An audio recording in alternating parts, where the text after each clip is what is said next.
News.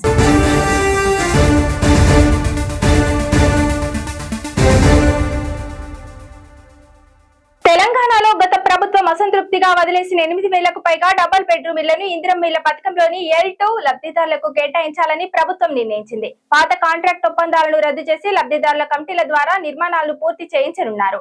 ఏ దశలో ఉన్న ఇళ్లనైన లబ్ధిదారులకు అప్పగించి మిగిలిన పనుల కోసం నిధులు మంజూరు చేయాలని కలెక్టర్లకు ఇప్పటికే స్పష్టమైన ఆదేశాలు జారీ చేశారు. తెలంగాణలోని పేదల సొంతింటి కలను నిజం చేసేందుకు రేవంత్ సర్కార్ ఇందిరమ్మ ఇళ్ల పథకం అమలు చేస్తున్న సంగతి తెలిసిందే. ఇప్పటికే తొలి దశలో నిర్మాణ ప్రక్రియ వేగం పుంజుకుంది.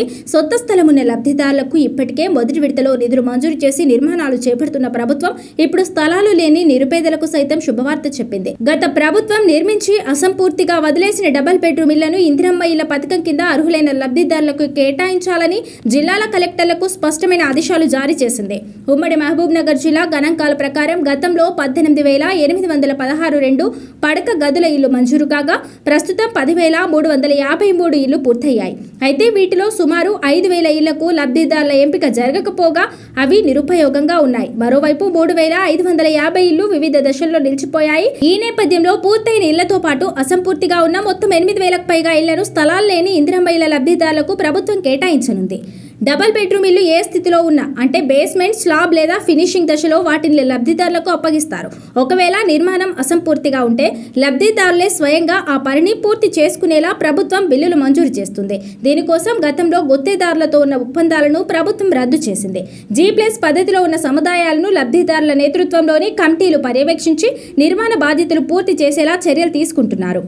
చాలా చోట్ల మౌలిక వసతులు లేక ఈ ఇళ్లు వృధాగా మారాయి. ఇప్పుడు ఇందిరమ్మ పథకం కింద వీటిని కేటాయించడం ద్వారా మౌలిక వసతుల కల్పనకు కూడా నిధులు కేటాయించే వీలుంటుంది. లబ్ధిదారులు సొంతంగా నిర్మాణాలు పూర్తి చేసుకునే అవకాశం కల్పించడం వల్ల నాణ్యతతో పాటు వేగంగా ఇళ్లు పూర్తవుతాయని ప్రభుత్వం భావిస్తోంది. ఎవరైనా పాత కాంట్రాక్టర్లు ముందుకు వస్తే వారికి కూడా ప్రాధాన్యత ఇచ్చే అవకాశం ఉంది. తెలంగాణ నుండి 30 లక్షల మెట్రిక్ టన్నుల బాయిల్డ్ రైస్ సేకరించేందుకు కేంద్రం సుముఖత వ్యక్తం చేసింది. ఢిల్లీలో కేంద్ర మంత్రి ప్రహ్లాద్ జోషితో సీఎం రేవంత్ రెడ్డి, మంత్రి ఉత్తమ్ కుమార్ రెడ్డి భేటీ అయ్యారు. యాసంగి పంటకు సంబంధించి తెలంగాణ నుంచి 30 లక్షల మెట్రిక్ టన్నుల బాయిల్డ్ రైస్ సేకరించాలని కేంద్ర ఆహార ప్రజా పంపిణీ శాఖ మంత్రి ప్రహ్లాద్ జోషిని సీఎం రేవంత్ రెడ్డి, రాష్ట్ర నీటిపారుదల పౌర సరఫరాల శాఖ మంత్రి ఉత్తమ్ కుమార్ రెడ్డి విజ్ఞప్తి చేశారు. ధాన్యం, యాసంగి పంట బాయిల్డ్ రైస్ మిల్లింగ్ కు తెలంగాణ అనుకూలమని వారు కేంద్ర మంత్రికి తెలియజేశారు. గత 6 యాసంగి సీజన్లలో కస్టమ్ మిల్లింగ్ రైస్ సరఫరా గణాంకాలను పరిశీలిస్తే ఈ విషయం స్పష్టమవుతుందని చెప్పారు.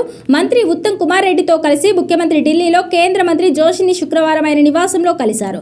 దేశవ్యాప్తంగా బాయిల్డ్ రైస్ కు భారీ డిమాండ్ ఉన్నందున సరఫరా పెంచాలని ఇటీవల కేంద్ర ఆహార ప్రజా పంపిణీ విభాగం అధికారులు సూచించిన విషయాన్ని ఈ సందర్భంగా గుర్తు చేశారు. తెలంగాణలో ఈ యాసంగి సీజన్లో 90 LMT ధాన్యం ఉత్పత్తి అవుతుందని వివరించారు. యాసంగి ధాన్యం బాయిల్డ్ రైస్ మిల్లింగ్ కు అనుకూలంగా ఉంటుందని, అందువల్ల యాసంగి పంటకు సంబంధించి మొత్తం 30 LMT బాయిల్డ్ రైస్, 5 LMT రా రైస్ సరఫరా చేసేందుకు తాము సిద్ధంగా ఉన్నామని కేంద్ర మంత్రికి చెప్పారు. బాయిల్డ్ రైస్ సరఫరాకు సంబంధించి ముఖ్యమంత్రి ప్రతిపాదనకు కేంద్ర మంత్రి సూత్రప్రాయంగా ఆమోదం తెలిపారు. ఇక 2014-15 వర్షాకాలం పంట అదనపు లేవి సేకరణకు సంబంధించిన 1,468.94 కోట్ల బకాయిలను వెంటనే విడుదల చేయాలని ప్రహ్లాద్ జోషిని విజ్ఞప్తి చేశారు. దేశంలోనే వరి ధాన్యం ఉత్పత్తి సేకరణలో తెలంగాణ అగ్రగామిగా ఉందని, ధాన్యం సేకరించిన 48 గంటల్లోనే రైతులకు తాము చెల్లింపులు చేస్తున్నామని తెలిపారు. రాష్ట్ర పౌర సరఫరాల శాఖ మీద ఉన్న ఒత్తిడిని గుర్తించి వెంటనే పాత బకాయిలు విడుదల చేయాలని కోరారు. పిల్లల్లో రక్తహీనత, పోషకాల లోపాల నివారణకు గాను పోషకాహార బియ్యాన్ని పాఠశాలలు, వసతి గృహాలు, ISDS పరిధిలో పంపిణీ చేసేవారిని ఇటీవల దానిని నిలిపివేశారని పేర్కొంటూ వెంటనే పునఃప్రారంభించాలని విజ్ఞప్తి చేశారు. గౌరవ ముఖ్యమంత్రి గారు, నేను కేంద్ర food and public distribution minister Pralhad Joshi గారి గురించి కలిసినాము. తెలంగాణ రాష్ట్రంలో ఇప్పుడు భారతదేశంలో highest paddy production, highest rice production జరుగుతుంది. అదేవిధంగా highest paddy procurement in any state in India is being done in Telangana now. ఈ రబీ సీజన్లో 90 లక్షల మెట్రిక్ టన్ల వరి ధాన్యం రైతుల నుంచి కొనుగోలు చేయబోతున్నాము. తెలంగాణలో మేము వరి ధాన్యం కొనుగోలు చేసి రైతులకి 48 గంటల్లో MSP ప్రైస్ వాళ్ళ బ్యాంక్ అకౌంట్లో వేస్తున్నాము. ఈ పరిస్థితుల్లో మరి తెలంగాణకి ఈ రబీలో 30 లక్షల మెట్రిక్ టన్ల బాయిల్డ్ రైస్ కేంద్ర ప్రభుత్వం FCI ద్వారా తీసుకోవాలని చెప్పి మేము కేంద్ర మంత్రికి రిక్వెస్ట్ చేయడం జరిగింది. అదేవిధంగా ఒక 10 ఏళ్ల నుంచి 1400 కోట్లు కేంద్ర ప్రభుత్వం నుంచి రాష్ట్ర ప్రభుత్వానికి డ్యూ ఉన్నాయి. అవి కూడా వెంటనే విడుదల చేయమని చెప్పి కేంద్ర మంత్రిని విజ్ఞప్తి చేసినాము. మూడో విషయము, మరి న్యూట్రిషియస్ ఫుడ్ ఇవ్వడానికి కేంద్ర ప్రభుత్వం ఫోర్టిఫైడ్ రైస్ కెర్నల్స్ అనే స్కీమ్ ఏదైతే ఉండిందో అది ఇప్పుడు డిస్కంటిన్యూ చేసింది. అది కరెక్ట్ కాదు. మరి స్కూల్ పిల్లలకి రేషన్ రైస్లో హాస్టల్స్లో ఎఫ్ఆర్కే రైస్ కంటిన్యూ చేయాలని చెప్పి కేంద్ర మంత్రి గారిని రిక్వెస్ట్ చేస్తున్నాం. బీజేపీ ఎంపీ తేజస్వి సూర్య చేసిన వ్యాఖ్యలు తెలంగాణ ఆత్మగౌరవాన్ని దెబ్బతీసే విధంగా ఉన్నాయని మాజీ మంత్రి హరీష్ రావు అన్నారు. ఈ నెల 20న జగిత్యాల్లో నిర్వహించనున్న కేసీఆర్ ప్రజా ఆశీర్వాద సభ ఏర్పాట్లను బీఆర్ఎస్ వర్కింగ్ ప్రెసిడెంట్ కేటీఆర్ తో కలిసి పరిశీలించారు. ఈ సందర్భంగా ఏర్పాటు చేసిన మీడియా సమావేశంలో హరీష్ రావు మాట్లాడారు. బీజేపీ ఎంపీ తేజస్వి సూర్య చేసిన వ్యాఖ్యలకు తెలంగాణ ఎంపీ కేంద్ర మంత్రి కిషన్ రెడ్డి సపోర్ట్ గా నిలిచారని ఆరోపించారు. తెలంగాణ ఆత్మగౌరవాన్ని కించపరిచేలా మాట్లాడితే తెలంగాణలో 8 మంది బీజేపీ 8 మంది కాంగ్రెస్ ఎంపీలు ఉన్నా ఏం లాభమని అన్నారు. బీజేపీ ఎంపీ బేషరతుగా తెలంగాణ ప్రజలకు క్షమాపణ చెప్పాలని డిమాండ్ చేశారు. నిన్న పార్లమెంట్లో మనం చూసాం, 2 విషయాలు ఇవాళ చాలా బాధ కలుగుతా ఉన్నాయి. ఒకటి, బీజేపీ ఎంపీ తెలంగాణ మీద మాట్లాడినటువంటి మాటలు ఇవాళ యావత్ తెలంగాణ ప్రజల ఆత్మగౌరవాన్ని దెబ్బతీసే విధంగా ఉంది. ఇవాళ బీజేపీ ఎంపీ మాట్లాడిన మాటలపై కిషన్ రెడ్డి గారు ఇంకా వెనకేసుకొచ్చే ప్రయత్నం చేస్తున్నారు. తేజస్వి సూర్య మాట్లాడిన మాటలు చూస్తూ ఉంటే తెలంగాణ గుండెలు రగిలిపోతా ఉన్నాయి. బేషరతుగా క్షమాపణ చెప్పాల్సింది పోయి కిషన్ రెడ్డి గారు ఇంకా వెనకేసుకొచ్చే ప్రయత్నం చేస్తూ ఉన్నారు. తెలంగాణ రాష్ట్ర ఏర్పాటును ఇండియా పాకిస్తాన్తో పోల్చడం, దేశ విభజనతో పోల్చడం అంటే 4 కోట్ల ప్రజల ఆత్మగౌరవాన్ని దెబ్బతీయడం. తెలంగాణ ఉద్యమం అనేది కేసీఆర్ గారి నాయకత్వంలో సకల జనులు 4 కోట్ల ప్రజలను ఒక్కటై పోరాడి ప్రజాస్వామ్య ప్రక్రియలో తెలంగాణ సాధించుకున్నాం. డాక్టర్ బాబాసాహెబ్ అంబేద్కర్ గారు రాసినటువంటి రాజ్యాంగంలోని ఆర్టికల్ 3 ప్రకారంగా తెలంగాణ రాష్ట్రం ఏర్పడ్డది. కానీ తేజస్వి సూర్య గారు ఇదేదో పాకిస్తాన్ భారతదేశ విభజన జరిగిందనే విధంగా దాన్ని మాట్లాడడం అంటే అమరుల త్యాగాలను, తెలంగాణ ప్రజల పోరాటాన్ని చిన్నచూపు చూడటం. ఇది ఇండియా పాకిస్తాన్ విభజనలాగా జరగలేదు. రాజ్యాంగంలోని ఆర్టికల్ 3 ద్వారా ప్రజాస్వామ్య పద్ధతుల్లో లోక్సభలో రాజ్యసభలో బిల్లు పాస్ అయి రాష్ట్రపతి సంతకంతో గెజిట్ నోటిఫికేషన్ ద్వారా ఈరోజు తెలంగాణ రాష్ట్రం ఏర్పడ్డది. అంటే కనీస అవగాహన లేకుండా తెలంగాణ మీద విషం జిమ్మేటువంటి ప్రయత్నం, తెలంగాణ ఉద్యమం మీద, తెలంగాణ ప్రజల మీద, తెలంగాణ రాష్ట్రం మీద ఒక విషం జిమ్మేటువంటి ప్రయత్నం చేస్తా ఉన్నారు. ఒక ఎంపీ తప్పు మాట్లాడితే వెంటనే ఆ పార్టీ నాయకత్వం గాని, రాష్ట్ర నాయకత్వం గాని నువ్వు తప్పు మాట్లాడినావని బేషరతుగా క్షమాపణ చెప్పించాలి. కానీ అది చేయకుండా ఇంకా వెనుకేసుకొచ్చేటువంటి ప్రయత్నం చేస్తా ఉన్నారు. ఒకటి మాత్రం స్పష్టంగా కనబడ్డది, నిజంగా బీఆర్ఎస్ ఎంపీలు లోక్సభలో లేని లోటు మాత్రం నిన్న కనబడ్డది. బీఆర్ఎస్ ఎంపీలే ఉండి ఉంటే అప్పుడే ఆన్ ద స్పాట్ తేజస్వి సూర్యకు ధీటైనటువంటి సమాధానం మరి తెలంగాణ బిడ్డల తరఫున బీఆర్ఎస్ చెప్పుండేది. ఇవాళ 8 మంది కాంగ్రెస్ ఎంపీలు ఉన్నా, 8 మంది బీజేపీలు ఎంపీలు ఉన్నా తెలంగాణ రాష్ట్రానికి ప్రజలకు అవమానం జరుగుతుంటే పెదవులు మూసుకొని కూర్చున్నారు. మనం చూసిన మొన్ననే రాజ్యసభలో బీఆర్ఎస్ ఎంపీలు ఉన్నారు 3. కాళేశ్వరం ప్రాజెక్టు మీద కేంద్ర మంత్రి, జలవనరుల మంత్రి అడగోలుగా మాట్లాడిండు. అవాకులు చెవాకులు పేలితే మన ఎంపీ సురేష్ రెడ్డి గారు, మన బీఆర్ఎస్ ఎంపీ వడ్డిరాజు రవిచంద్ర గారు ధీటైనటువంటి సమాధానం చెప్పింది. కేంద్ర మంత్రి నోరు మూపించేటువంటి విధంగా కాళేశ్వరం ప్రాజెక్టు తెలంగాణకు వరప్రదాయని, నువ్వు పిచ్చి పిచ్చి మాటలు అవగాహన లేకుండా మాట్లాడుతున్నావని అదే సభలో ఉన్న బీఆర్ఎస్ ఎంపీలు స్పీకర్ గారిని కలిసి ఒప్పించి టైం తీసుకొని రికార్డు సరిచేసిండ్రు. కేంద్ర మంత్రికి ధీటైన సమాధానం చెప్పిండ్రు. అదేమో ఒక ప్రాజెక్టుకు సంబంధించింది. ఇది యావత్ తెలంగాణ జాతిని అవమానపరిచే విధంగా, తెలంగాణ రాష్ట్ర ఏర్పాటు ప్రక్రియనే అవమానపరిచే విధంగా, తెలంగాణ 4 కోట్ల ప్రజలను ఆత్మగౌరవాన్ని దెబ్బతీసే విధంగా మాట్లాడితే 8 బీజేపీ ఎంపీ 8 కాంగ్రెస్ ఎంపీలుండి ఏం లాభం?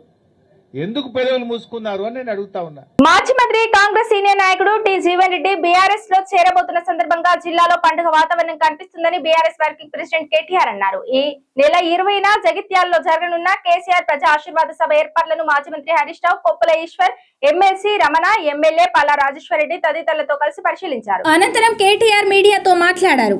రాష్ట్రంలో రాజకీయ పునరేకీకరణ జరుగుతుందని వెల్లడించారు. జగిత్యాల నుంచి బీఆర్ఎస్ చైత్రయాత్ర ప్రారంభమవుతుందని, జగిత్యాల నుంచి బీఆర్ఎస్ పార్టీకి పూర్వ వైభవం వస్తుందని ధీమాను వ్యక్తం చేశారు. కేసీఆర్ బయటకు వస్తే గుంటనక్కలు భయపడుతున్నాయని పేర్కొన్నారు. కేసీఆర్ జగిత్యాలలో సభ ఉంటే మేడిగడ్డలో రేవంత్ సభ ఏర్పాటు చేసుకున్నాడని విమర్శించారు. ఇవాళ వాస్తవం ఏంటి అంటే రాష్ట్రంలో ఒక రాజకీయ పునరేకీకరణ జరుగుతూ ఉంది. సింహం బయటికి వస్తూ ఉంది అంటే గుంటనక్కల గుండెల్లో ఇలా రైలు ఉరుకుతున్నాయి.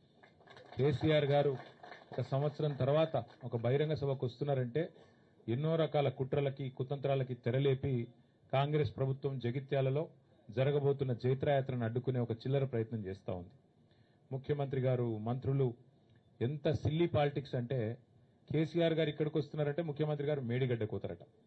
2.5 ఏళ్లకి వెళ్ళి మేడిగడ్డ కోయేందుకు ముఖ్యమంత్రికి టైం లేకుండే అర్జెంటుగా ముఖ్యమంత్రి గారికి కేసీఆర్ గారి బహిరంగ సభ ఇక్కడ ఉంటే టీవీలలో సగం కేసీఆర్ను చూపెట్టాలి, సగం రేవంత్ రెడ్డిని చూపెట్టాలి, పేపర్లలో సగం రేవంత్ రెడ్డిది రాయాలి, అవతలకు కేసీఆర్ది రాయాలని ఒక చిల్లర ప్రయత్నం. అంటే ఇంత కుత్సితమైన, ఇంత కుసంస్కారమైన, ఇంత చిన్న మెదడున్న ముఖ్యమంత్రి బహుశా భారతదేశంలో ఎవరు ఉండరు, ఒక రేవంత్ రెడ్డి తప్ప. ఆయనకు హైటే తక్కువ అనుకున్నా, బుర్ర కూడా తక్కువ. అంటే ఈ మాట ఎందుకంటున్నా అంటే నిజం గింత చిల్లరకు ఉండకూడదు రాజకీయం.